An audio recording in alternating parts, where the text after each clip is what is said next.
Well, let's call a meeting to order. It's, well, I've got 6:02. Welcome to what hopefully will be our last or next to last meeting.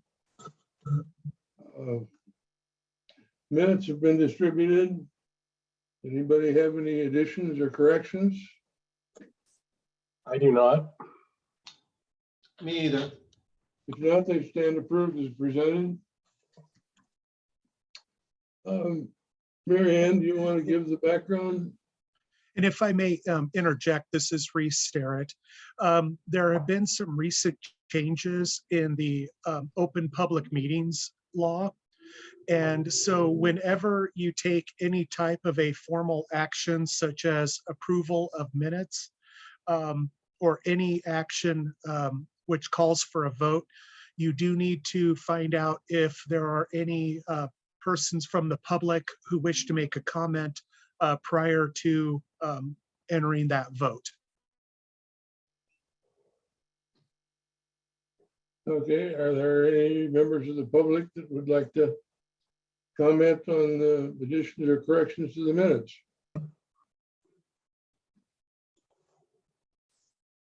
If you'd like to provide comments, if you're on Zoom, raise hand, or if you're on the phone, be *9.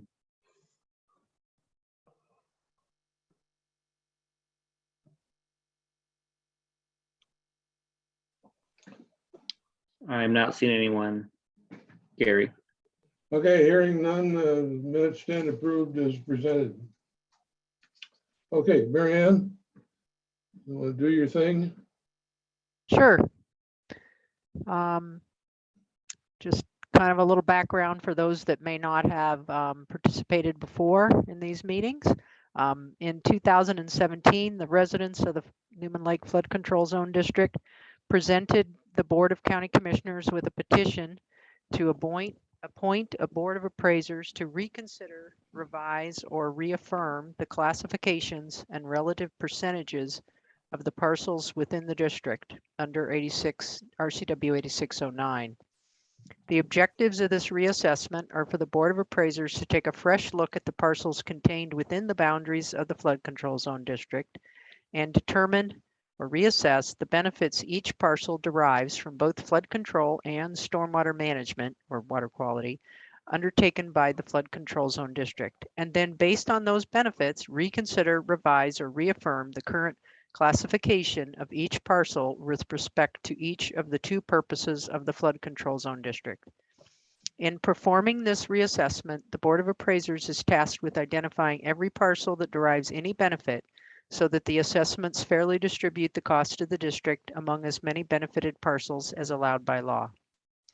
At the end of this reassessment, the Board of Appraisers will provide the Board of County Commissioners, acting as the supervisors of the Newman Lake Flood Control Zone District, with a new base map and land descriptions, outlining the classifications of the different lands on the base map based on their relative benefits derived separately for 1, flood control, and 2, water quality, or as it's called, stormwater management. The new base map will be used to levy assessments on those parcels not otherwise classified as non-benefited based on their relative benefit ratios.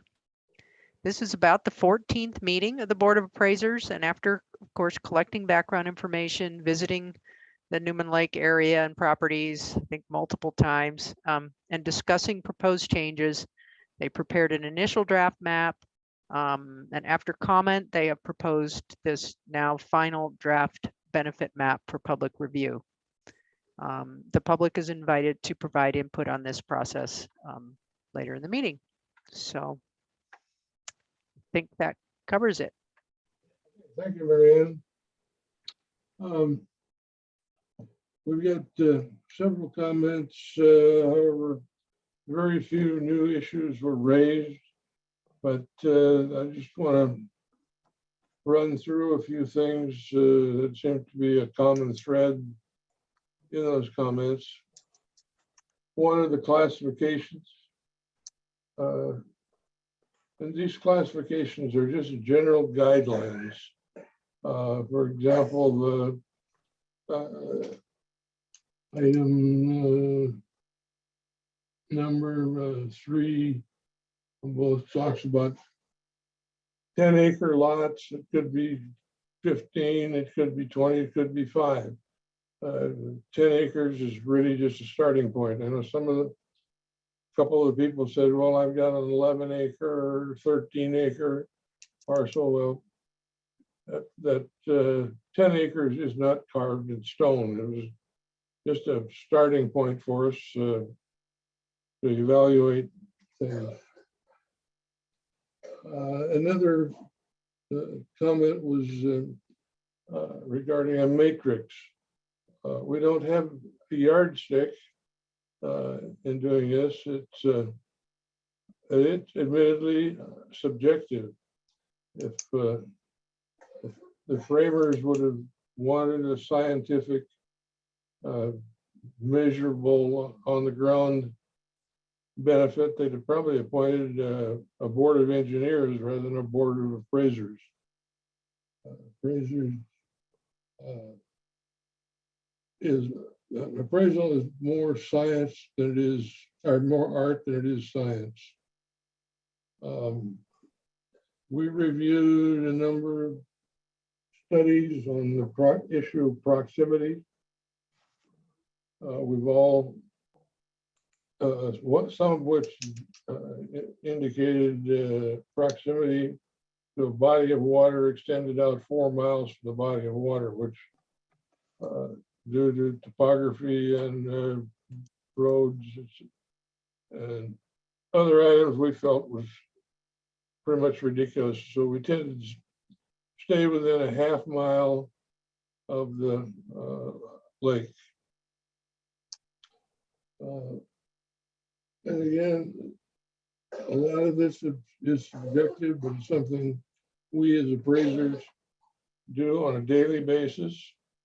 Between the two of us, or 3 of us, we have nearly 100 years experience in making subjective judgments. It doesn't mean we're always right, but we have some background in it. Another item has been mentioned over again is the forest reserve. The forest reserve applies to ad valorem taxes. It does not apply to benefits or a public improvement, be it a sewer line, road work, water quality, or flood control. The forest reserve does not enter into the equation at all. It's not a zone. I'm sorry, Larry, I missed that. It's not in the zoning code. It's not a zone. No, it is not a zone. It is something the legislature felt was going to achieve a social goal, just like they said senior citizen exemptions would cause a reduction in the real estate tax. However, even a senior citizen does not get a break on capital improvement assessments. That's kind of where we are today.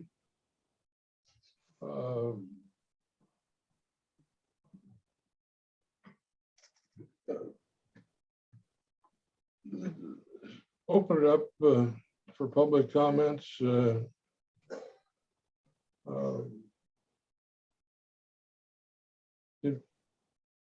Try not to repeat what the written comments were. We've all read those, and but we certainly welcome any constructive public comments. Raise your hand or phone in, or Yeah, if you'd like to provide a public comment, if you're on Zoom, utilize the raise hand function. If you're on the phone, it would be *9.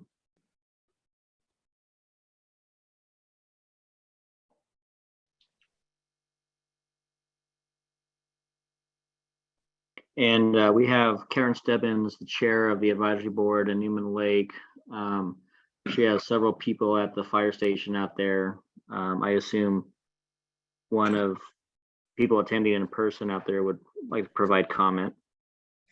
Can you hear me? Yes, Karen, we can hear you just fine. Go right ahead. Perfect. I have a few people that are ready to testify.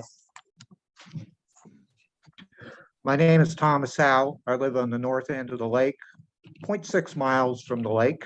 Okay, and I have 11.5 acres. Okay, I have lived on the lake before on Peninsula Drive. Okay, you skipped one comment. Okay, and that was the fact that the people that live on the lake, okay, that have a 0.59 acre lot, okay, they're valued at $180,000, which is a $300,000 valuation per acre. Okay, I live on acreage that's worth $15,000. And the reason it's worth 15 versus 300 per acre, okay, is the fact that lake property is the premium.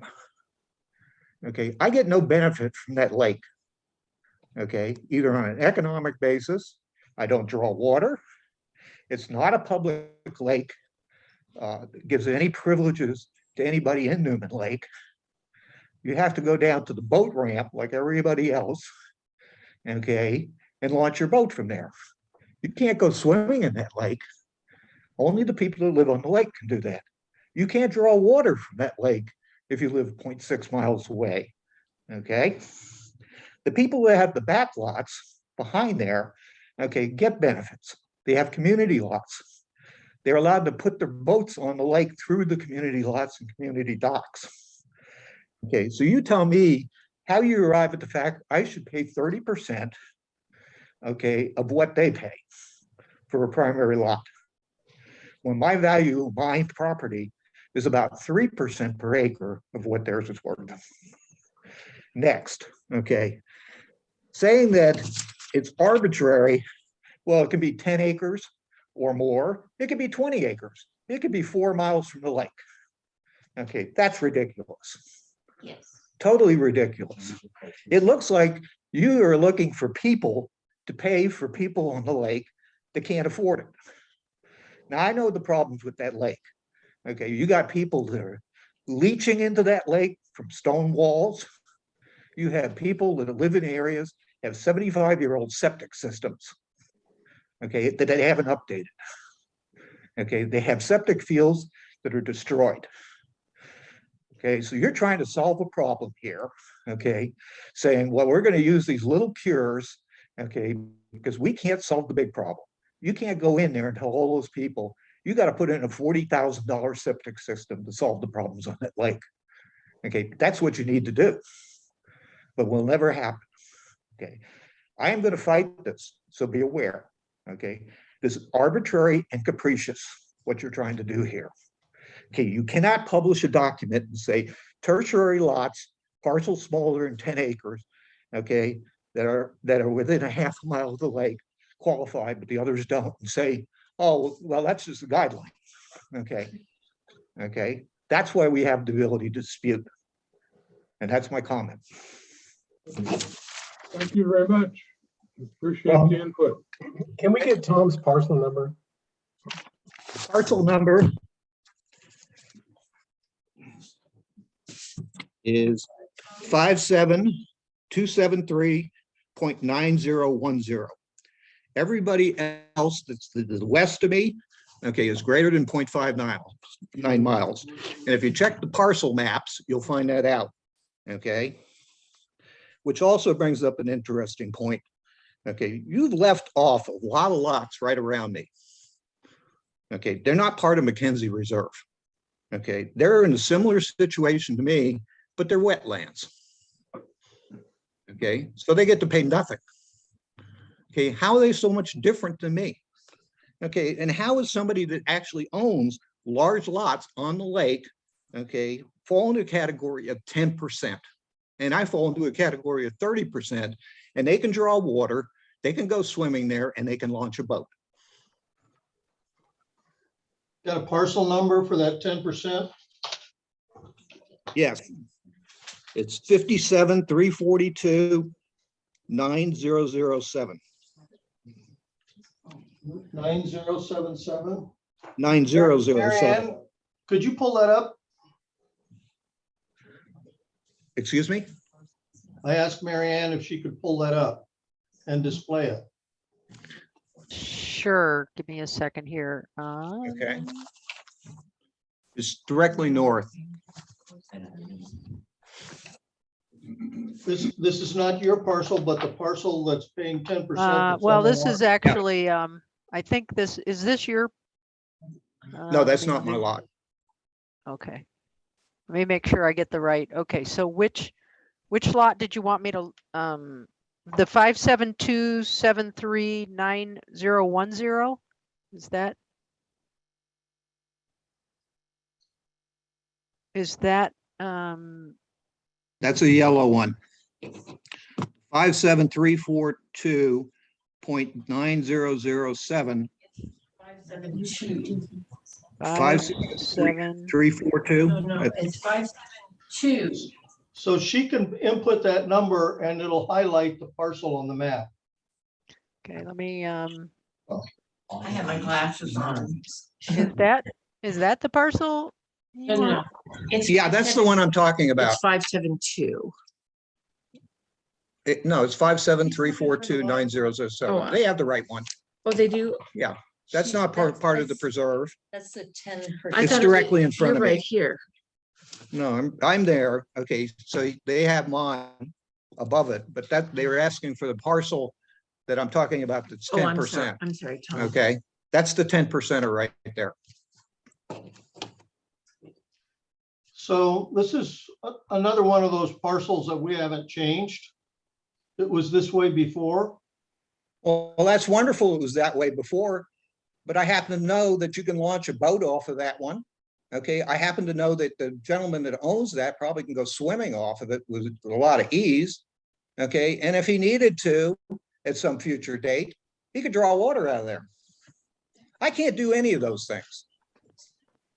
And personally, I don't have a desire to do any of those things anymore. But When you you're want to charge talking me about an 6 times issue- more. Yeah, you want to charge me 6 times more than him.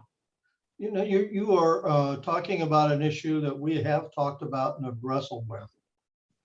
I understand what you're saying. Yeah. So there are 2 benefit zones. One of them is the flood benefit class, and that property is in a 50% class. And for water quality, it is in a 10% class. So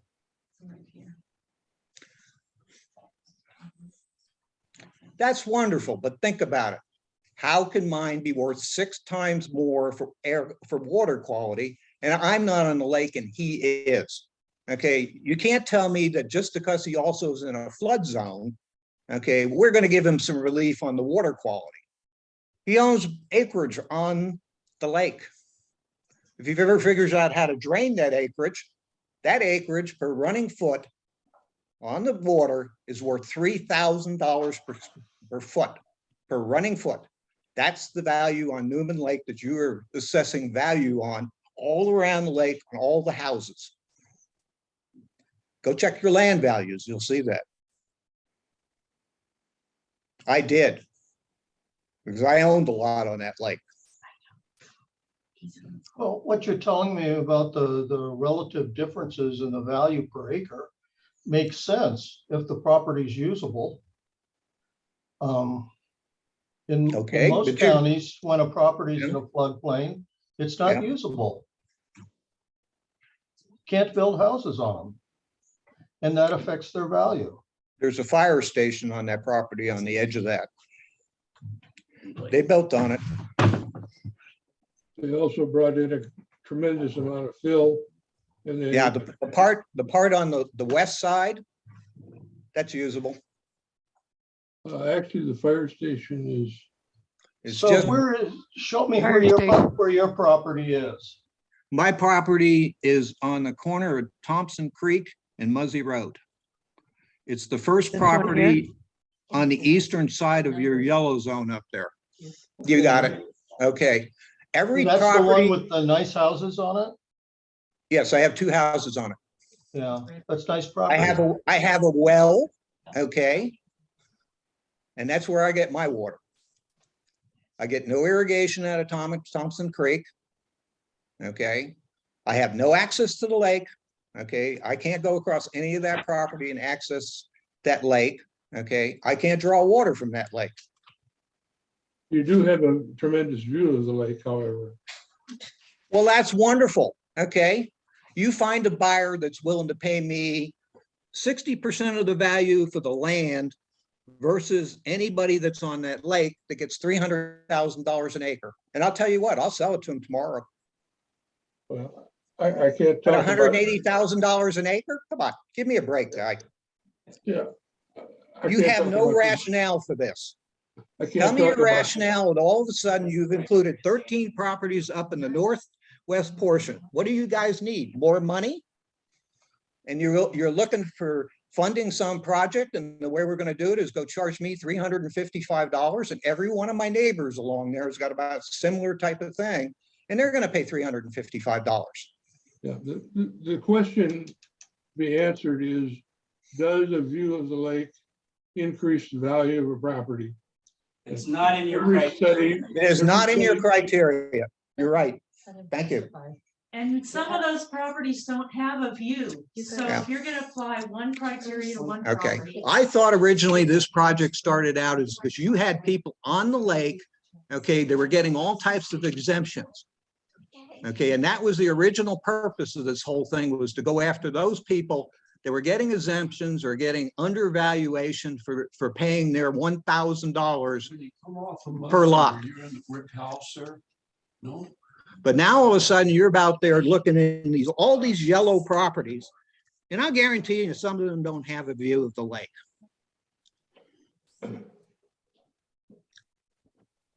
Or if they have a view, it's like sitting in a hotel and you got a corner view of the Empire State Building and you can see about 2 feet of it. We're over a half mile away. Yeah. So how do we contest? Earlier on, in Yep. some of the earlier meetings, Yep. we went over the fact that what we are charged with is determining what benefits are. And we ask for input from residents for how do you judge benefits? Usually it's like. And to date, we have had not one response. To date, I haven't had one email How either. do I judge benefits? How I do have not had determine one whether email. one I of these didn't even know properties about this is being project. over another? What are the concrete rules that you seem to think there are?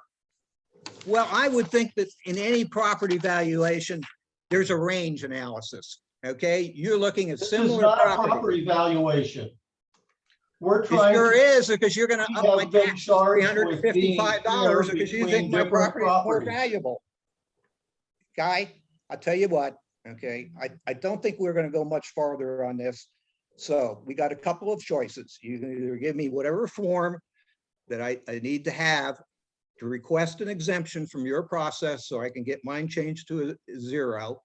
And probably all my neighbors are gonna follow suit, okay, because I'm gonna make sure they all know, even though they weren't notified by an email. I thank one individual for making sure I was noted about this. Okay, I'm gonna fight this. I'm gonna tell you right now. I'm not saying that you did anything wrong, you followed your charter. Okay, but this stinks to high heaven, what you're trying to do here. okay, Mr. Simmons, I thank you for your input. I think you Okay. made your point. You have my input. Thank you. Okay, thank you for, Okay. thank you. Okay. Appreciate it. This is Karen. I have a few other people that want to give public testimony here at the Newman Lake Fire Station. Do you want them now, or would you like to give somebody else a chance? Go ahead, Karen. Okay, I will call on the next person that's ready to testify. Sure, I'll do it. Can I borrow your paperwork? Yes, right here.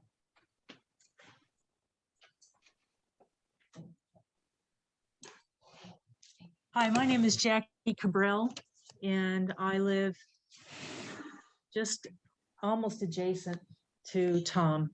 Could you repeat your name? So, Jackie Cabral, Okay, I'm in 57273.9018.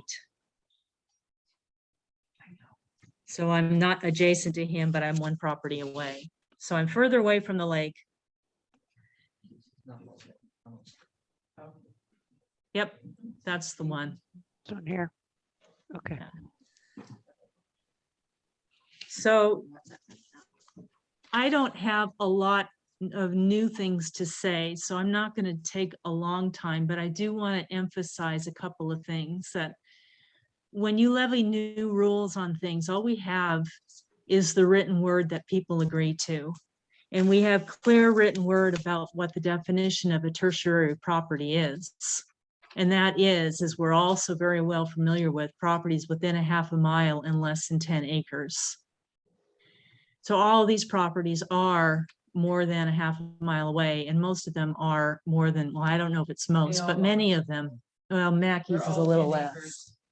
Yeah, most are 10 acres or more.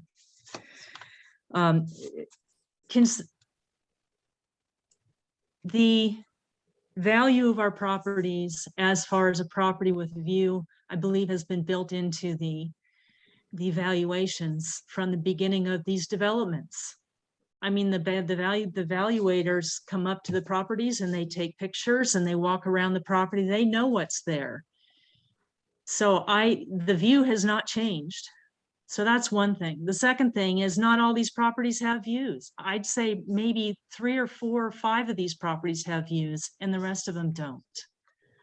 And so in order to be consistent, this isn't something that you just arbitrarily pick and adjust people's valuations. So you feel that your property should be excluded?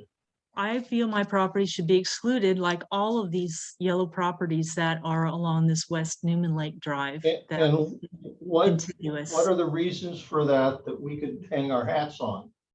Well, the reasons for that are I get no benefit from the lake, like Tom stated. I have to go to the public ramp. I have to buy a pass from the Washington State Department of Parks to use that area to park. I can't swim in that lake. I can't park a boat in that lake. I can't. What about the fact that you're lake. more than half a mile from the lake and you need to be half a mile from the lake to be categorized as a level 3? I'm more than half a mile from the lake. So that's a reason not to, right? That's correct. And my that's a property factual is- reason why not to include it. Yes. Thank you for your input. That's important. Well, I agree with you. And I thought I'm saying I'm underscoring everything that Tom said, which if you want to go by the definitions, which I think we have to, of the classifications, which I think we all are familiar with, it's a half a mile in less than 10 acres. And there's nothing else said in that tertiary property. Yeah, the half mile is not carved in stone either. It's a give or take. Nothing on this document says, if you're going to say there's a give and take, I think we need a plus or minus 2 miles, plus or minus what? This is the document. This is all we have. Yeah, And so and that's because general. we do not fit into that category, we should not be classified. And there's That's a- no identification of what the benefit even is. So if you want to extrapolate that these properties that don't fit these classifications, these descriptions, do benefit from the lake, then you need to tell us what those benefits are. There are none. We can't use it. We can't drink it. We can't exhaust our sewer into it. We get no benefit from it. Do you think it impacts the values of homes in the area? The presence of the lake? I don't think the value of the homes in the area due to the presence of the lake has changed. No, not that it's changed. Do you think it's a benefit? We're asked to Not- judge benefits. Now you're asked to judge to make sure that the benefits are reflected and to review what the status of the properties is compared to the status of the lake. the status of my property compared No, to the we're, property. no, we're The to status of judge the, one it's, I'm property, speaking, try to I'm have the other speaking. properties treated fairly. The property for 30 years, since 1991, has been rated as not getting any benefit to the lake. And there's nothing that has changed that is reason to change the status of the levy of the taxes on the property. So tell me something that has changed in 30 years. That means I should be paying more taxes compared to 30 years ago. You have good points. And I think it's important that we hear from citizens. So and I want to make another remark. I did not know that this was going on. I don't know how you guys communicated this. I did not know how that was going on until yesterday. So I spent 3 or 4 hours on the computer trying to find out, who is this group? What are they doing? Why are they doing this? So I don't know how or why this has come about and how it's being communicated, but nobody has, being that this is a county thing and it's county taxes, I don't know why the county hasn't specifically notified me of these changes, of these So recommended. Mary Ann, could you take a minute and briefly explain some of that? Sure. Hang on, I will, well, I guess you can still see. So we did reach out through our email list. We extended it out to the Newman Lake Property Owners Association and their website. We put some flyers actually out about a week ago for this meeting and signs to do our best to get the information out. And Well, wait a minute, aren't you guys working in cooperation with the county? yeah, it's county staff that So runs then the flood time out. control zone I have a district, but it's question its here. own. Sure. If you're doing something that's changed, you're working, first off, you're working in cooperation with the county. You are proposing changes, financial changes that are going to impact property owners. You have access, you have reasonable need to have access to the names and addresses of the owners of these properties. Why wasn't something mailed to each and every one of these property owners where changes were proposed? Well, this is kind of, this is as part of the Board of Appraisers. This process, it's technically not necessarily required to have a public hearing. And so there hasn't been a formal, we've just been kind of reaching out through the community. But that will happen when it goes, when this proposal, when the Board of Appraisers is finished and it goes to the county commissioners, there will be a formal public hearing and formal notice at that time. And I don't know what status things are going to be in at that point. I mean, I don't know. I think it's just incredibly important for people's opinions to be. We'll take that comment included. into I get that, I understand, and we'll take that into account and appreciate your comment on that. Yep.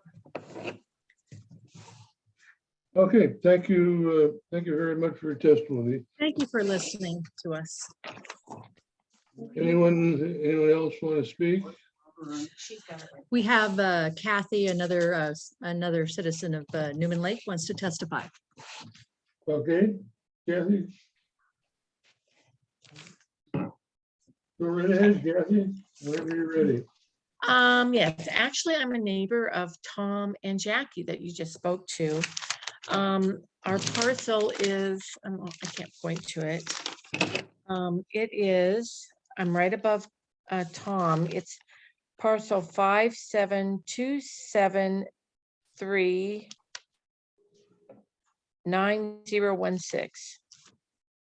Do you That see one where that is?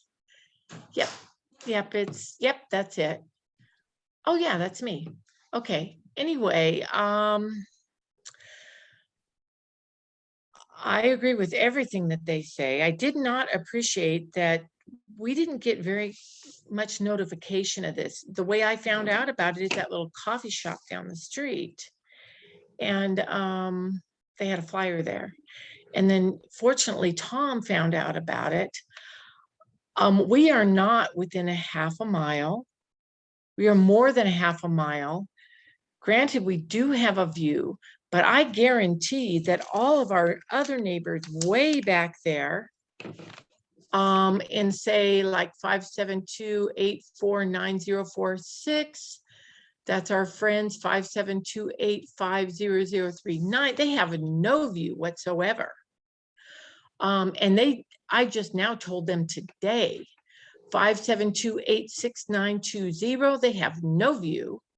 572-859-040, no view. Look at all of those right there. They have no view, no benefit. Sure, we could go hiking in McKenzie Wildlife like everybody else in the whole county can. But that's not a benefit. So we were just going by what it read on this paper, what the definition of that is. And I can't pronounce that. Tertiary. It says lots, parcels smaller than 10 acres. Well, we all have 10 acres because it was zoned that way. On the main road circling the lake that are within a half a mile of the lake. None of us are in that category. None of us in that whole area there. So according to that, that's all we had to go by. And we're thinking, no, that's not us. We should not be in that category. Nor should any of those other neighbors on Cougar Lane. They do not have a view of the lake. So I think that maybe you need to take a better look at that, because we are going to talk to all of those neighbors. And we're all going to protest it, because I don't think that's right. Anyway, that's all. It's important that we hear that. Yes, and that's all. I mean, I understand that you guys don't. Okay, I'm assuming that you don't live here. And I don't know. And I heard that you really didn't probably. Okay, anyway, that's probably all I have to say, because I'm right with Tom and I'm right with Jackie. They're our neighbors. Tom lives right below me. Jackie lives right above me. Oh, and John Campos, he lives on the one, it would be 572-739-017 also. He lives right above me, exactly. And I think he made a comment also. He is right down in Virginia. So he's not here right now, but anyway, we were just going by whatever this paper said, and that is not us. And it doesn't say anything about a view. And I know that my neighbor does not have a view, and none of the people on the other side do. So there's no benefit, zero. Okay. Okay, Thank thank you. you, Kathy, appreciate it. This is Karen again. I think we have two other people that want to testify. Who wants to go next? We've got another person. Okay. Thank you. Hi, this is Chantal Balcom again. I think one of the important issues why the people here were not notified is they have just been added. Their parcels have just been added to the Newman Lake flood zone. I don't believe they were actually included before. So now you guys have included it. And I do know that Marianne reads this at the beginning of every meeting, but it basically is stating that you guys have been hired to provide the classifications of these benefits. And what you provided to us at the last meeting and you voted on is the same classifications that were presented in 1988 and I believe 78 or 77. Marianne probably has that. And now you just want to be subjective and add a bunch of parcels in. This is not fair and equitable. This is worse than what we had previously. You are subjectively just adding parcels in willy-nilly and not even adhering to those guidelines. The parcel of mine that you've added in is definitely over 10 acres and has zero access to the lake. Which parcel is that? This same parcel we've been talking about for the last 4 meetings. 5733.9007. 353. And then we have Okay. This and then one my here, sister's is, yeah, 57341.9027. And which one's Juanita's? Not that's 53. that one here, that's the No. one you just, Loretta's. Yeah, Were that you one. the She has person 0. who testified that your property should be classified like the ones on the other side of the lake? You're not meeting the criteria or the benefit classifications that you basically voted on at the last meeting that you were going to adhere to. So they don't qualify. They're all over 10 acres and there's no lake access.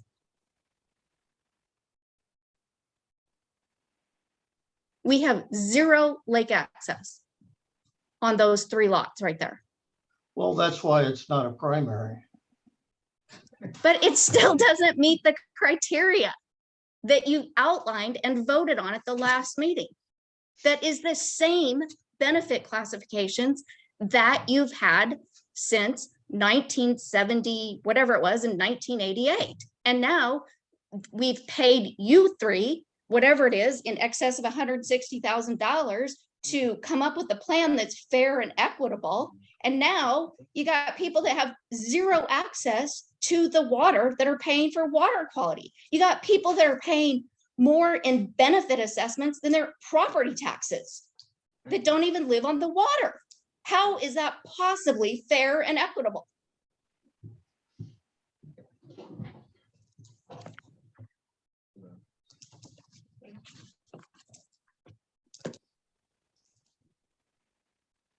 Okay, thank you, Chantel. Appreciate welcome. your time. Or anybody else that wants, okay. We have 2 more people that want to testify.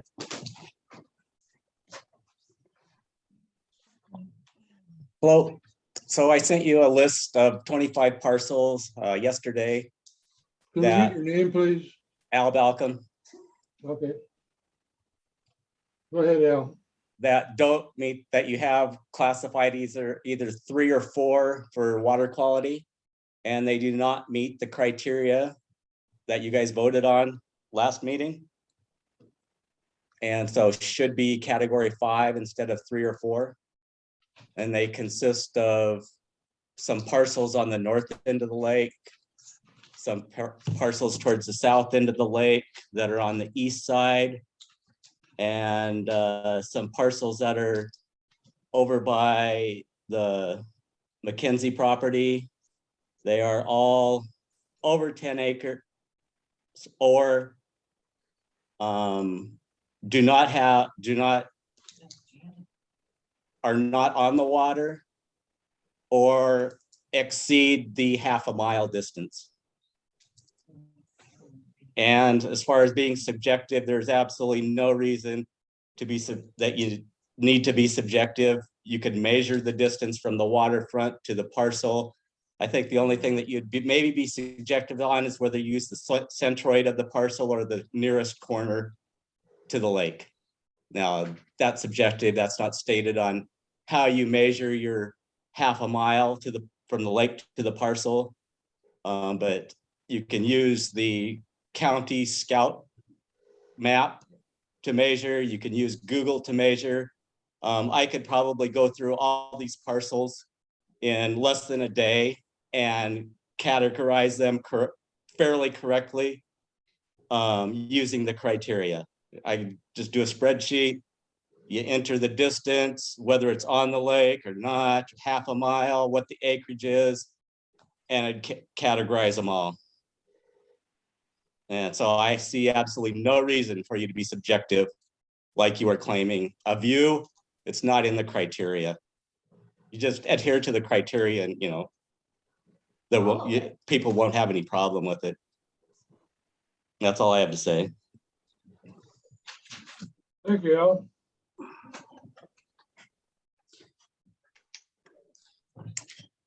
We have one last person to testify, and in full disclosure, this person is my spouse. So, Tom. Thanks, Karen. Tom Stebbins, we are part of the Witherspoon property, which I think initiated a lot of this, but it's 56091.9013 and 0.9014.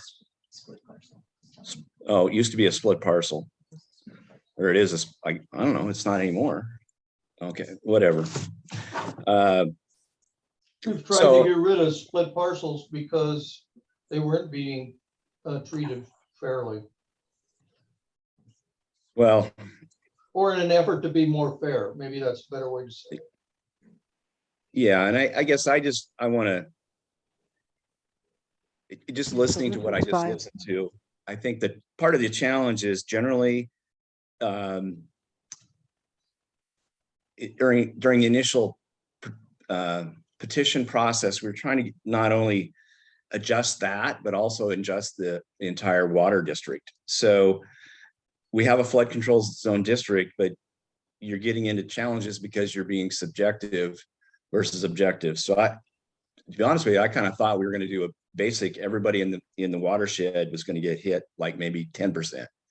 And then you could start getting in at all these subtleties, because that's going to eliminate some of the discussion you had. But the real problem I have in general is that whether it be 1,800, 2,100, or the full watershed of 3,300 are paying for a public lake, and the public enjoys and has 40 times impact on our water and visitors to the lake.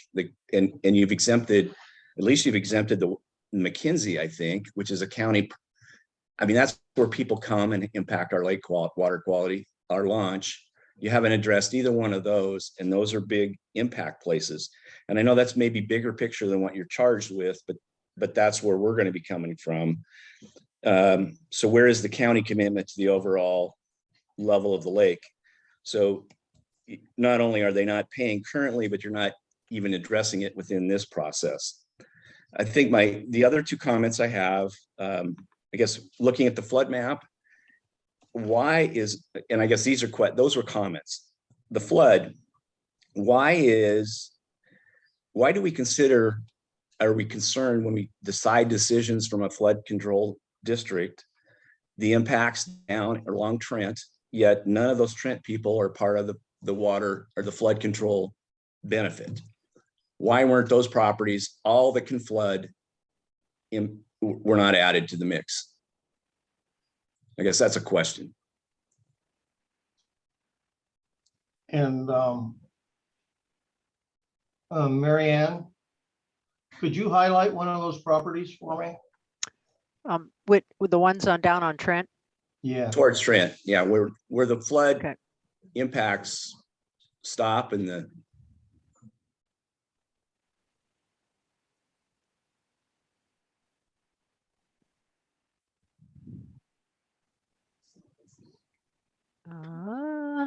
Hang on one second here. Let me get the the city.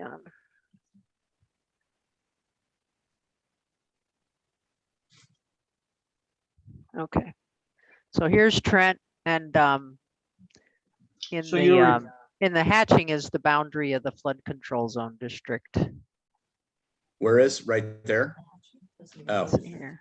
Okay. So you're referring to properties outside of the district? Well, then that's new news to me. I guess can't do anything about it if they're not in the district, but we're providing benefits to them without them paying for it, which is kind of weird, but It Hey, is you know what it is. something, there's a strange thing with the flood benefits and in this particular case. And it really threw me for a loop at the beginning.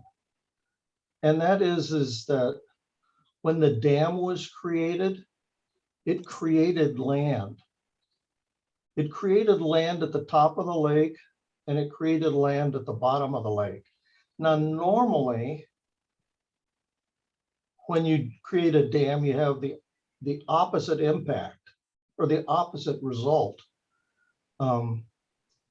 And that has impacted how some of these areas have been figured out in the past and are judged to still be appropriate today.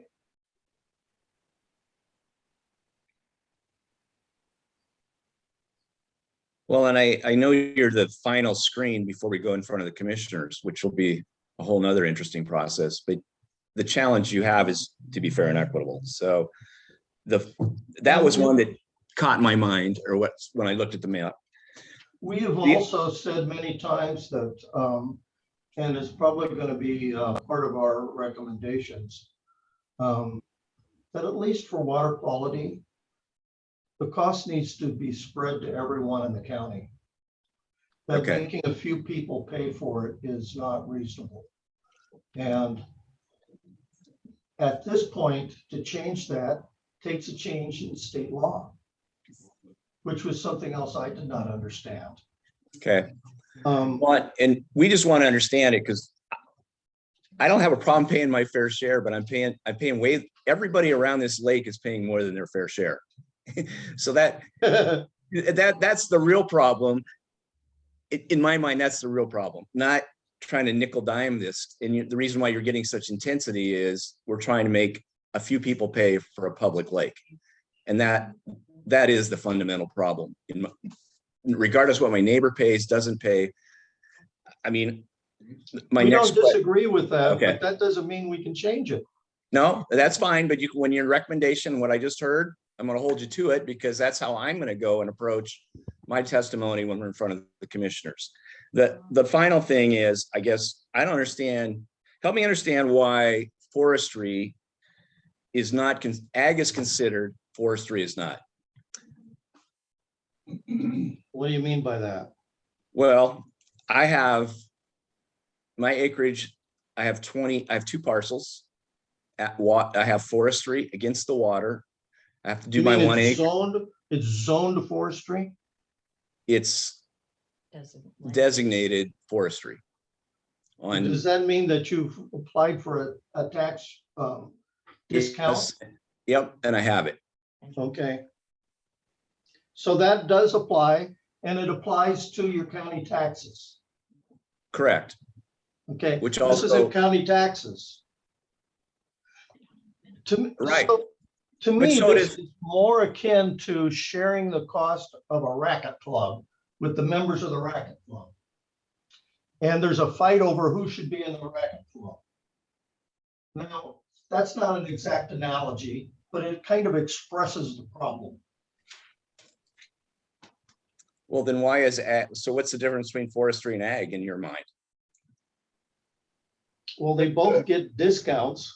Yeah, but you discounted in the benefit map. Look at your water quality. What do you mean we discounted it? Look at the north end of the lake. It's yes. Mr. Stevens, the forestry is a designation the legislature put into effect, the state legislature, for a social goal of it reduces the property tax by a certain percentage. Ag land is valued as ag land. It is zoned for ag land. It is developed as agricultural land. The forest reserve classification is only a temporary thing. It's only there until the ultimate development of the property, then it's removed and you pay for 7 years of back taxes. So it's like the difference between a residential zone lot and a commercial zone lot.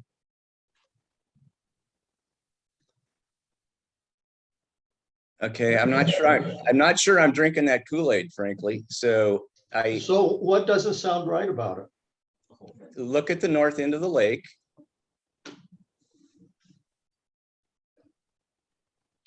Marianne, if It's you go. hard to do from here, but I got the gist of what you're saying. Yeah, so my parcel, actually both those parcels are forestry. You go to the north end of the No, lake, they're not forestry. they are. No, you have them categorized as 4C for a tax deduction. Okay, that's For tax fine. It's not a deduction, it's a reduction. And the Yeah. ag land is the same way. You look at the ag land value, all at the north end is valued on, if you look at it, there's a value and then there ag exemption or whatever you want to call that. So we Land haven't use. dealt with those issues. On the benefit classification. That's not part of what we're doing. Yeah, but you're choosing and you're selecting what you're acknowledging and what you're not. And my opinion is the forestry is the same as ag, so why is it different? So you're saying that this is land that you can build on, the ag land you can build on? Well, there actually are docks on, I can think of at least one But for can you build sure. houses on them? I don't know. I think, And are you saying that it's a use issue or it's a tax deduction issue? well, you seem to not care what the actual use is in our property, yet you do for the ag. I have forestry. Forestry that was approved by the state of Washington. That's through a not a process. use. That's not a use. Uses are determined by the zoning code. They're allowed uses by the zoning code. This is a word that is being used different ways depending upon, I'm not sure why. Okay. It's been used different ways. And in the process of valuing properties, which I know we're not doing here, or determining relative merit between them, whether you get a tax deduction, where you've applied for a special tax deduction or not, doesn't change the use of the land. Your land is zoned so that it could be subdivided at some time. You're No, choosing no, not to- that's wrong. That's a wrong statement right there. It's Can you build 20 a acre house on it? minimum. Can you build a house on it? On one parcel I can, but they can build if that's a parcel, they can build a house there. I don't. So I Larry, haven't, you better know I believe I'm factual there. that you can build a house there? Yes. You might not In be able to put it most- right next to the water, but I'm not right next to the water. In most counties that I've worked in, if it's in a floodplain, you can't build on it, period. I mean, I can show you cases where people have built houses and they found out about them, or in that case, they found out about it. And they make them tear them out. In the old days, you could build in a floodplain. Now it gets very specific. Well, And it whether can get specific enough that two lots located next to each other, one of them you can build on, the other one you can't. They both are along the body of water in a floodplain. I mean, the secret to the zoning code is not the zoning code, it's the exceptions in the zoning code. And it's the zoning code that determines the value of the underlying land. It's not a tax deduction. And the truth of it is this is going to end up with the AG making a determination of whether it can be, of what we can do here, of what applies. So how we categorize it isn't going to be the end result. It's what the AG determines, the Attorney General. And we've asked for an opinion on this. okay. And it's not clear either way, which is why they're dragging their feet. So my premise here is my property is valued at $500,000. That ag parcel is valued at 1 million farmland. They get an exemption, or they're applied as ag, and then it's assessed at a different, at 10% or whatever the number is. And you're not being equitable through the process here of recognizing the value of the land. Either the value is the value, which is what you're asking the AG to determine. So, So we have, our opinion is the value should be the value. And okay, then they it should be ag land too. Why isn't it? contributing on $1 million, you should be contributing on 500,000. But the AG may determine something completely different. Okay, well, the way that it's presented right here, you have already determined it's different. And that's No, we my haven't. point. Yes, you have. At the By top our end of the lake, by our at the top end of the lake, categorization. those parcels at the top end of the lake are assessed at 10%. They're not For assessed water at 10%. benefit, for water benefit, it really goes on top of the argument that we heard early in our presentation, or from some of the citizens that are north of there that have no water access and are paying 30%. They're not getting any value. Why are they So paying for 30 and the guy right flood- now in the water? So for flood, those are categorized as 50%. And the ones that are categorized at 100% are all on the water and improved as lots. And I'm back. I couldn't flood if you wanted it to. I'm I'm on a 45-degree slope. Right. So why am I paying any flood? And it has to do with the lake level and all that. So I'm not going to argue that back end, but you're not consistent with forestry and ag. And that's my point here. So we may, so there is one thing that I would like to, I don't want to disagree with you on that statement, but one thing I want to bring up is that that has been categorized that way for some time. We haven't changed that categorization. No, but you've changed, you adjusted my values. But we didn't change the yellow that you're arguing about. No, the benefit that I have for my main parcel, which is forestry, except for 1 acre, I have 13 acres, of which 1 acre is my property. And it's gone, you've now hit it at 100%. You've increased what my flood is, and you've increased my water quality. And again, this is all somewhat mute because my real argument is none of us should be paying the kind of money we are. It's $50, yeah. But we're not. We don't disagree with you. Okay. I mean, we really don't. We see that. Well, and so what I'm saying is. And we see the parcel, argument that there need to be new septic tanks. We see which I had to buy made one. those arguments in our discussions. Okay. You guys just didn't happen to be listening that day. Well, I work 15, 16, 28, all below me are all joined in forestry. So their issue is really no different than mine. We added it all. Anyway, it should So be if the AG decides that it needs to be given special treatment, that you should be treated differently than your neighbors who didn't apply for that, then you will apply, then you will pay based on the forestry designation. It's up to the AG, it's not up to us. Okay, well, it is up to you actually, because you've made a decision on forestry and you've recognized historical ag, and you're not recognizing current and up-to-date forestry. So you're making an exemption that I'm saying is not fair. That's my point. Well, you know, I've said this before. I think it's really important you say these things. And there are issues we'll talk about. Okay. We talk about the things that are said. And we are really trying hard to be fair to everybody. No, I understand that. I'm just, that one stood out to me. Okay. I got a Because son actually issue this time of day. I don't normally work this time of day.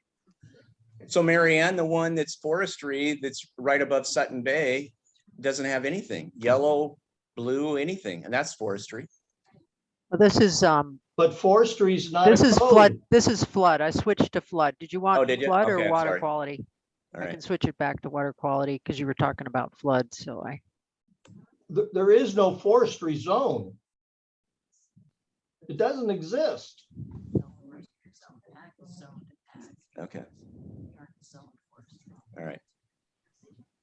Okay, my wife's clarifying the difference.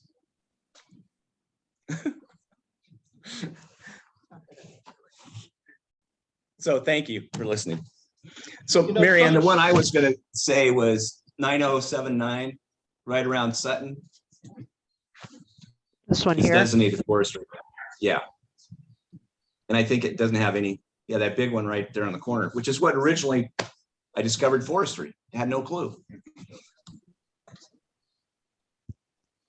We have a lot of these things we have wrestled with.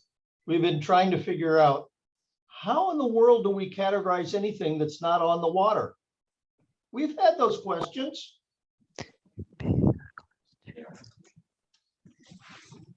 You've gotten everybody? You. You have heard from everybody here, except me. I do have one question. It sounds like you will be making recommendations outside of your scope of work of issues that you've seen before you as you've gone through this process. We consider it part of our scope of work. Do you? Okay, wonderful. I think that's great. And then also, can you clarify the process from here moving forward? How does your recommendation get in front of the Board of County Commissioners? Will we be given notice? Will we be allowed to give public testimony? So if you could kind of speak to that for everybody in the room, that would be appreciated. Thank you So very the much. three of for your us work. don't have any idea, but Mary Ann probably does. But thanks for your work. Appreciate it. This is Reese Sterrett. I'm the attorney that is aiding the board in this matter. There is RCW provisions which address how this matter will go before the Board of County Commissioners. Effectively, what would happen is that once the maps are finalized, that they would be submitted to the clerk of the Board of County Commissioners. At that time, the clerk would affix, as the statute indicates, a date for hearings regarding objections to the assessment ratios, that there will be public notice issued for 3 consecutive weeks in a newspaper of general circulation, with the first publication occurring at least 25 days in advance, but not more than 35 days. The hearing will be held at the office of the district board, which in this case would be the Board of County Commissioners hearing room. And at that time, individuals would be able to come forward to voice objections, that the Board of County Commissioners will hear those objections and will consider all pertinent evidence that is offered. They do have the ability to adjourn, to do studies, conduct independent investigations in order to correct, modify, or confirm any of the findings that are brought to them by this Board of Appraisers. At that time, once the Board of County Commissioners has heard all public comments, then they will vote. Once that vote is taken, the clerk of the court will then submit the map to the county assessor. And by law, there would be 20 days for individuals to appeal the findings of the Board of County Commissioners. Okay, thank you, Reese. One point I'd like to reiterate is on the sheet entitled Benefit Classifications. In the third column, both for water quality and for flood control, it says general description. It is not something that is carved in stone. We have the discretion to move away, but now several people have made comments about the half mile or the 10 acres. Those are general descriptions. They are not hard, fast rules sent down from heaven. Okay, Reese, are you still with us? Yes, sir. Can you comment on if you've made any contact with the AG's office? Yes, I did. I reached out and was able to speak with a paralegal who works in the section that handles requests for letter opinions. Unfortunately, the information I was given was that the opinion is still in its draft stage, and they do not have an estimated time when they will issue that letter opinion to us. Okay, did you get my email? I did.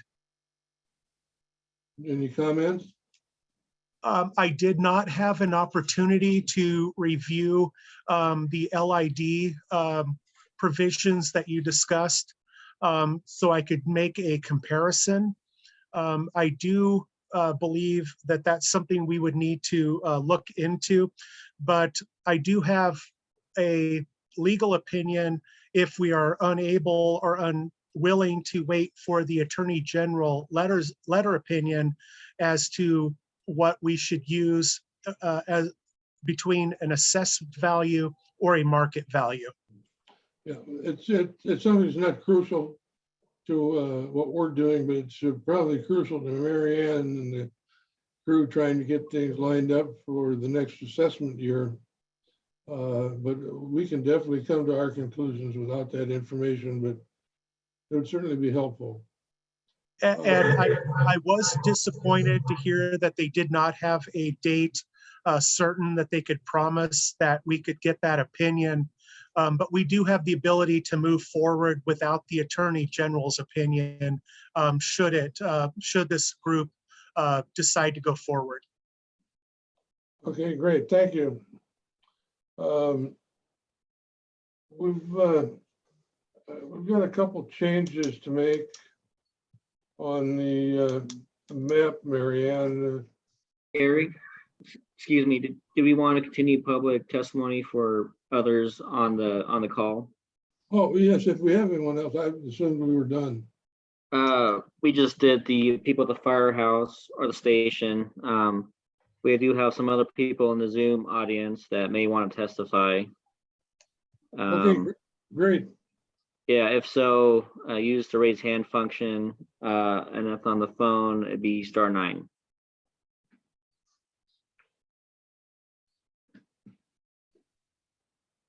Looks like Karen might have an extra person out there. I just wanted to follow up on the legal notification. I know we talked about it, how we have people that only found out about their new potential assessments 3 days ago. Can we get a verbal, more than just we're going to look into it, that there are many people that don't read a newspaper. Can we make sure that we have mailed notification to anybody who, I don't know, is newly assessed or their assessment classification will be changing via mail? Okay, the classification that we determined would not be changed. The only difference would be whether they use assessed value or market value, and about the only parcel that's going to have a direct effect on are those that are designated forest. What I'm talking about, not that, I'm talking about the people that just testified today here at the fire station were not aware of this, didn't get emails from the county. And as we were being explained to the legal process that we're going through, once you make your recommendation to the BOCC, that there will be notification done via newspaper. I am asking that there can be more than a newspaper notification to anybody who is newly assessed or their assessment classification has changed. I believe there needs to be more notification than just a notice in the paper. That's all I'm saying is I would like it to, I know we talked about it, but I believe that needs to occur. Yeah, it's probably more, more to us as staff, I guess, a comment, Karen, and I made note of that. And Okay, I just, we Can you can- at least put it out on the Board of Appraisers site? So that we can go to the Board of Appraisers site and get whatever yeah, information. and, yeah. Yeah, and it'll be Because put I know out how on to the, find that. it'll I be can tell put out on the everybody else how to find website. it. I'm sure anything that you do will be put out on the website, the note, oh, the. yeah, VOCC. absolutely. Okay. Yeah, absolutely. The website will be kept updated and Thank you. So I have another question. Do we have, can we have a follow-up of one more question or not from somebody who has already testified? It's an easy question. So I hear it's an easy question. I can't guarantee it, but hold on just a moment. You can just reintroduce yourself. They can't see you. Oh, They can just hear you. okay. Hi, this is Jackie Cabral. And Mr. Garrett went through the schedule of the next events and what's going to happen and who's going to be involved. Is that somewhere on the website, or can that be placed up on the website? Because you rattled off a lot of things and I was trying to take notes and be a good citizen, but I just got lost. If I may, there are specific RCWs that govern this process. If we can try to get some sort of a flow chart put up on the board of the appraisers, assessors, pardon me, webpage, but it's governed under RCW 8609-421, and I believe it goes through RCW 8609-442. That will list out all of the statutory requirements that this group of appraisers, as well as the Board of County Commissioners, what we must adhere to in order for this process to be lawful. Right, I understand that, and I appreciate that. Thank you for that information. How this group implements their compliance to these requirements is establishing dates for meetings and so on and so forth, having locations for meetings. Can those dates and locations be listed on the website?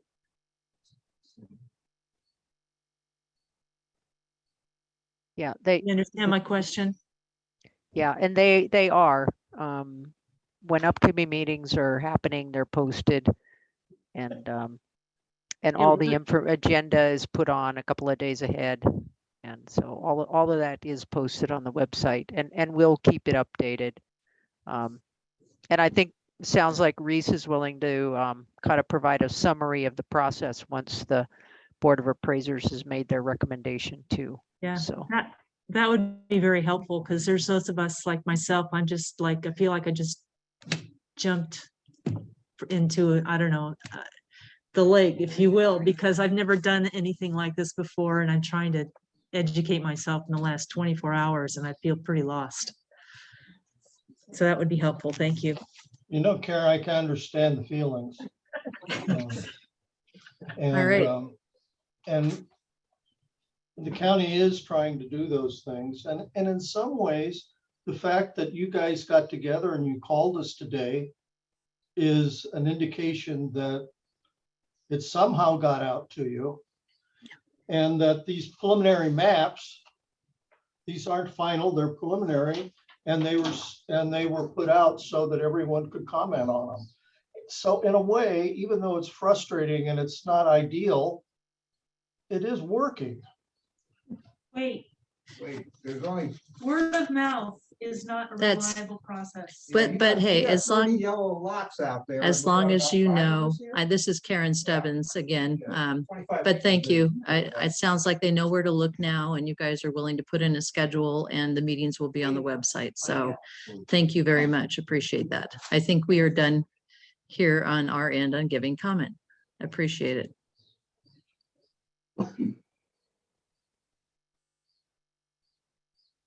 Okay, do we have anybody else? That, I've not seen anyone. not seeing anyone, okay. Okay, moving on, we've got a couple changes in the mapping. Brian, you want to address that? Yeah. So, Marianne, can you bring up parcel 56104?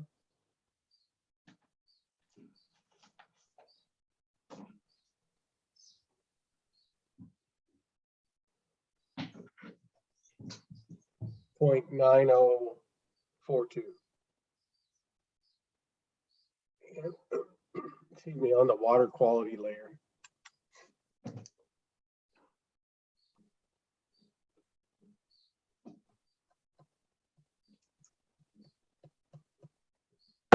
Sorry, I forgot I was on mute. The last two digits, Brian, I'm sorry, I didn't catch it. 42. 42. Okay.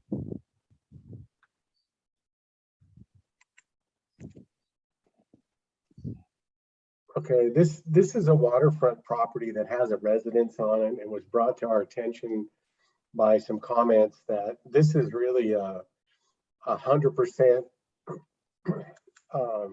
benefit to this property, as well as 9041 next to it and 0110 to the next to that. And we believe those should be reclassified as blue. We talked about those earlier. Yeah, and we had what did we- changed What do I not remember or we missed? Yeah, part of it was 0110 was a split parcel, and we categorized it as all one benefit. But it turns out that those should be all lakefront, and they should all be class REHB 100%. Is what I believe. And this is for flood.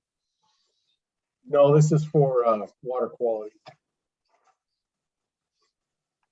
Similar to other lakefronting parcels, and meets our criteria.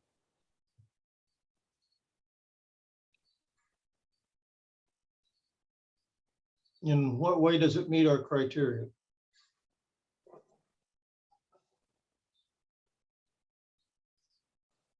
Non-agricultural lakefront properties. So one has a house on it. The other one's got a dock on it, which apparently they use. can you build on those other two pieces? I think you can build on the 0110 on the little hammer piece down at the bottom. But the big one, the 9041, do you think that's buildable? Yeah. And Larry, I don't think it matters whether or not they can build. The assessor takes that into account when they assess the property and its value. So if it's being used as a lakefront property and people are enjoying the lake with the dock and whatnot, it's receiving full benefit, in my opinion. So I can see the paths or roads going to it. And they appear to go to other properties that are under different ownership. Is it actually being used? Is it being used in conjunction with 0117? I don't know. We've talked about individual parcels before, and I don't feel like we have the authority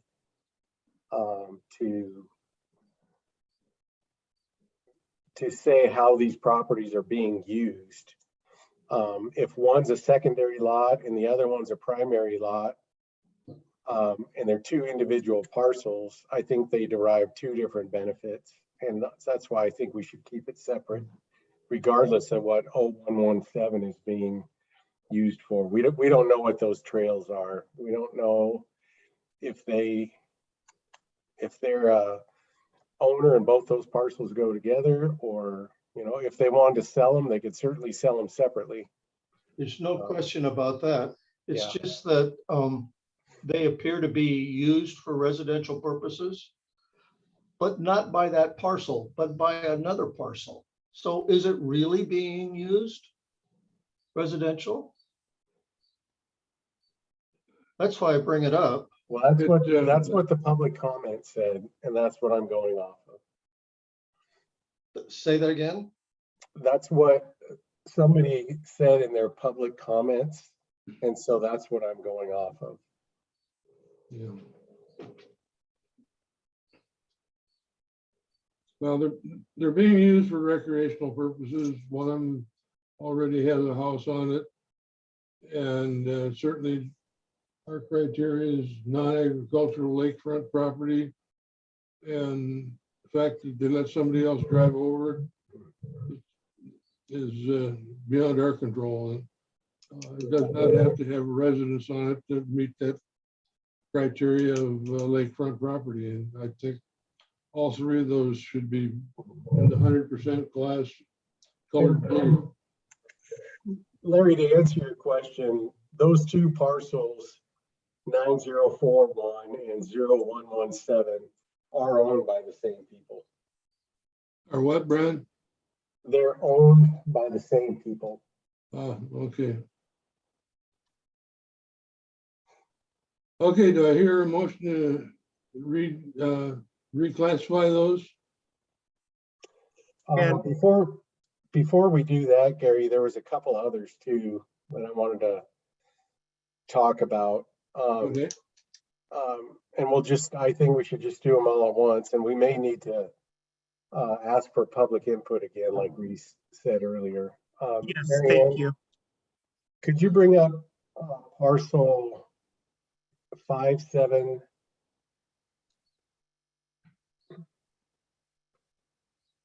.9012.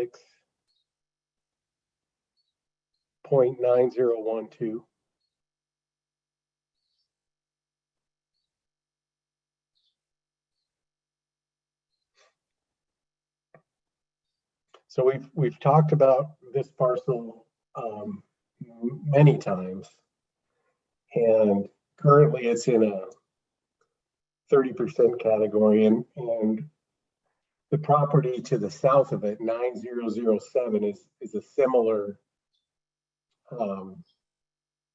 similar property.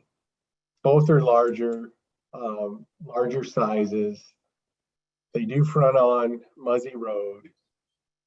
To me, these properties act differently than those that we've designated on Osprey Lane. But I feel like the 30% tertiary is too much for these two parcels. And I'm suggesting that this falls in category 4 of all other lands. Should fall to the 10% category. And as they don't accrue as many benefits as other properties.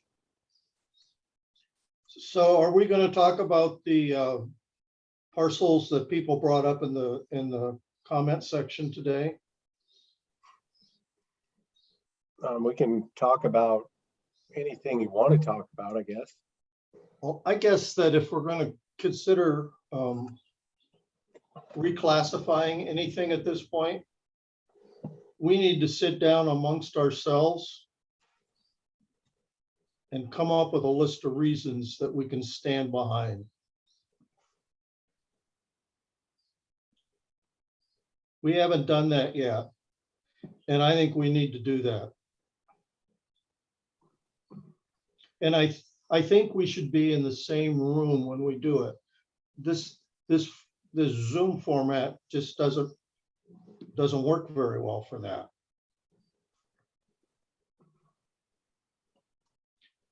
The vagueness doesn't work for the public. And we need to be more specific.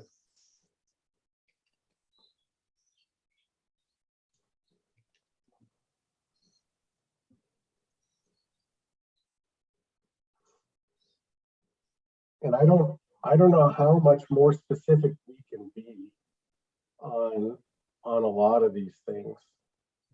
I don't know that we can fine tune it much more than we have. We haven't Based on- fine tuned it at all. We Based have on not come up with definitive reasons.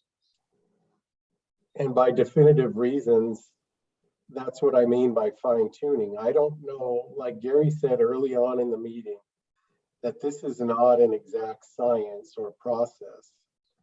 We're charged with finding, based on the law, we're charged with finding different classifications for each of the properties in the district based on benefit. We know Based there's on not- benefits, and we have never stipulated what the benefits are and how we apply them to one zone as opposed to another. This Well- looks crazy to these people because we haven't gone through that step. Larry, we cannot sit down and write a thesis on why parcel number X is such a thing, why parcel A is such a thing, why parcel B is parcel C, parcel D. We've got our general classifications. We've fine tuned it down to those classifications. And I don't think we can fine tune it any further than that. Now, a lot of people there's people that don't agree with this, and that's going to be the final case. Not everybody is going to be happy. I don't expect everyone to be happy, but I think they ought to be able to understand what we're doing. Well, I think they should be able to understand it when they look at the general descriptions of both water quality and flood control. Those general classifications are about as close as we can get without sitting down with a surveyor and an engineer or going through and measuring the distances and applying 10 cents a foot or 20 cents a foot or $5 a foot. I don't think we can get any better than what we've got. So back to what I was saying was, we're tasked with defining the benefit ratios under the current law. And the current law says that there has to be a 0 and there has to be 100%. We know that, that's a given. It's written in the law. Then it's up to us to come up with how many benefit ratios need to fall within between 0 and 100%. You know, I've been going through this process using these benefit classifications that the last group has done, and I think they did a pretty good job. And like I said in earlier meetings, this has been a general rule of thumb that I've followed, and I still think that these need to be tweaked a little bit to provide a little bit better understanding and adapt that, you know, like Gary said, 10 acres is not an absolute number. It could be 5, it could be 30, it could be anywhere in there. It might be a half mile, it might be a mile. We've had testimony and we've read reports that distance to the lake influences value. Okay. So there's lots of things that go into it, but I want to reserve final editing of the general descriptions to the very end, and make sure that that the maps meet the descriptions and the descriptions meet the maps. They go hand in hand, and they're general descriptions, like Gary said. I fully agree with that, but I don't think we're going to be able to dial it in much closer.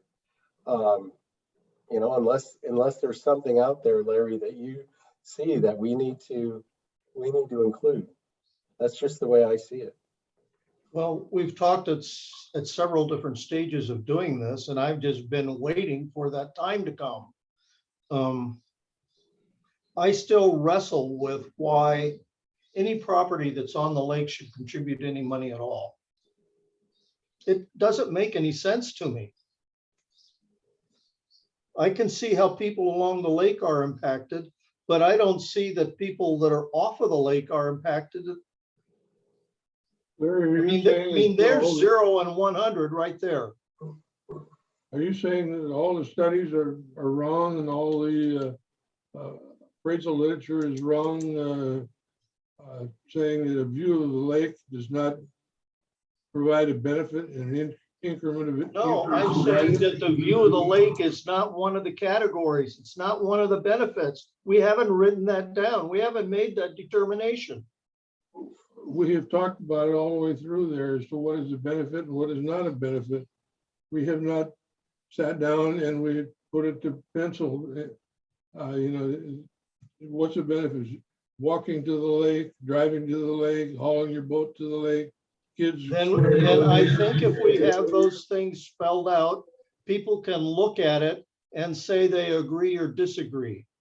If we just say, oh, well, it's just opinion, they say, well, that's your frickin' opinion. I don't give a damn about it. It's got to be more than opinion. Well, we know that proximity to the lake is a benefit that can be measured in dollars. Say that again. We know that proximity or a view of the lake can be measured in terms of dollars. We know that there's a benefit there. Now, we can't sit I down. get that. I understand that. We can't. But sit they down- don't know that, but that's, I mean, when they pulled out that list of things to criticize our characterization of some of those lots as yellow, they didn't know that we were doing that. Well, as they admitted, they have not been attending our meetings on a regular basis. And we, you know, I can think probably off the top of my head, I could think of 25 reasons why being. So, close to Gary, the lake- when we were looking at this property, these properties originally, we had this same discussion. And I was saying, how do you determine benefits? What are the criteria you use in determining benefits? And you said, well, you just do it. Well, here we are at the end and we're just doing it. We still don't know what criteria to use to establish the benefits. We need to do that. We need to do it for ourselves and we need to do it for them, for the public. And for the county needs to be able to rely on what we do.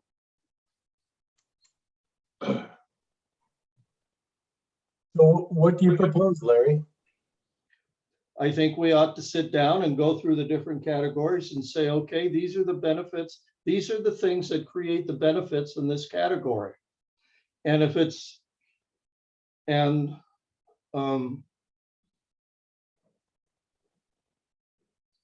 that be published along with our maps so that people can determine whether we made a mistake or not. I mean, if we make a mistake on one of these properties because it doesn't fit these criteria, it ought to be changed. I mean, there's nothing holy about us making a determination. But thing to remember, Larry, is number one, we're only recommending to the county commissioners.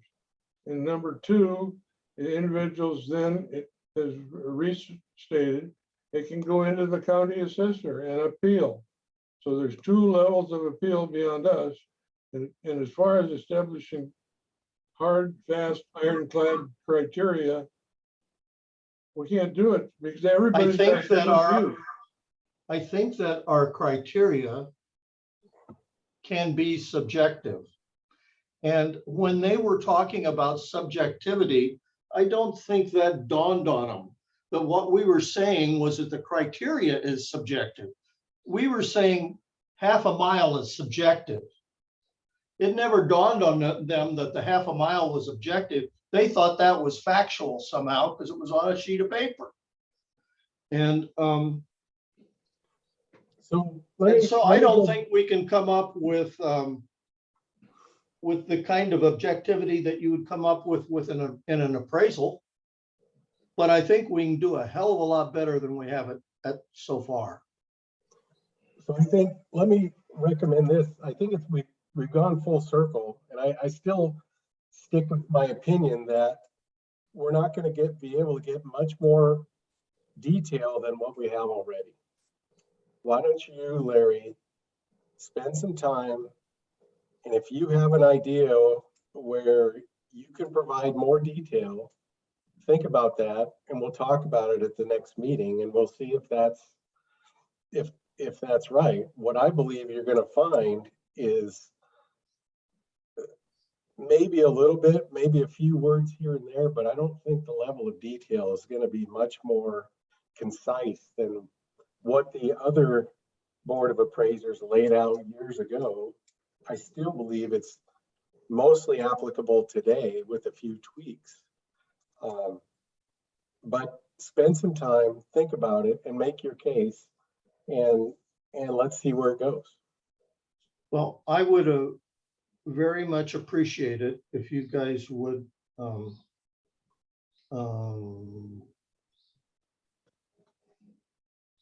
I don't know what the right word is, if you'd go along with me doing that.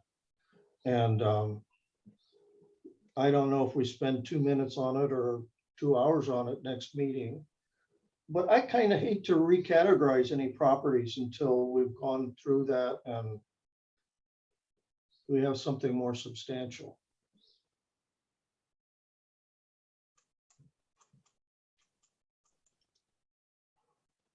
Okay. So we'll talk about that into the next meeting now. Do we have anything else? Maybe set the next meeting? Mary Ann, can you just keep track of those 5 parcels I brought up so that they're at the forefront of the next meeting so we can talk about those? Sure. Okay, thank you.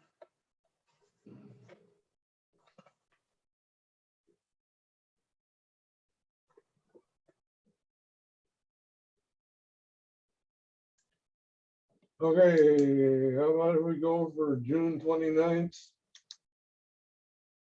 Does that work? What date?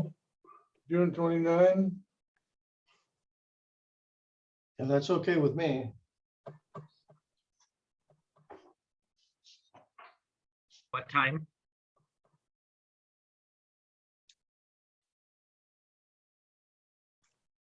Does that work for you, Brian? I have something that day starting at 1:30. So as long as we're done by 1:30, I'm fine. Mary Ann, does that work for you? Sure. We can look into, did you want to get Campbell's for that again? Go I back can't to meet at first. Campbell's that day. Okay. No, Brian can't do it at Campbell's. Okay. I'm not sure I can either because I'll be coming back from Yakutat that day. Oh, so what time did you want to meet? Okay, the next time is July 6th.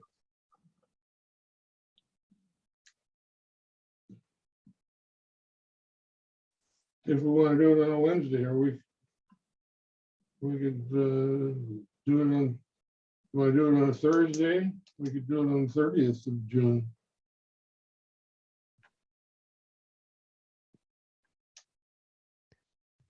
Yeah, I think that, Ron, does that work to do it on a Thursday? Or Reese, I don't know if it gets us out of schedule or what. That's fine for me. Typically, there needs to be kind of a regular schedule, like every 2 weeks on a Wednesday. However, if we're going to do that, there needs to be notice put out immediately. That would probably be a little bit of overkill on the notice, but if we're going to make that a regular meeting date for that, then yes, I think legally that works, but we just need to make sure that notice gets sent out as soon as absolutely possible. Yeah, Before we- essentially you're doing a special meeting with the change of date, but we already have established our regular meeting date and time. Yes, thank you, Ron. Let me back up a second. I was off a month. I don't have anything on June 29th. Gary, I can be at Campbell's. Okay, let's do it, June 29th at Campbell's. What time? I vote for 9 o'clock. Okay, I'll go with it.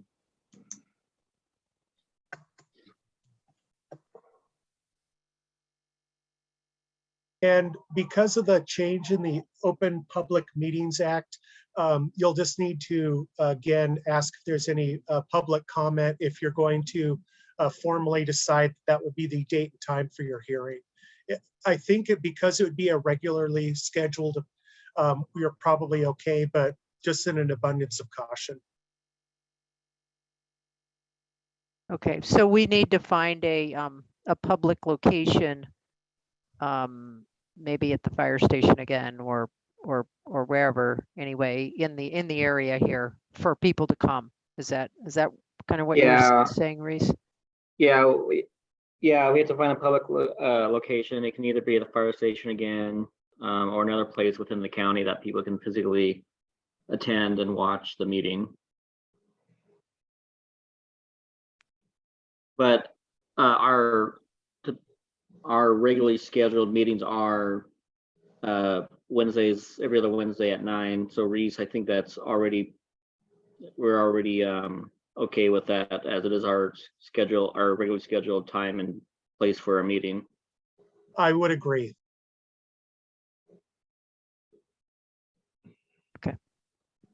Okay.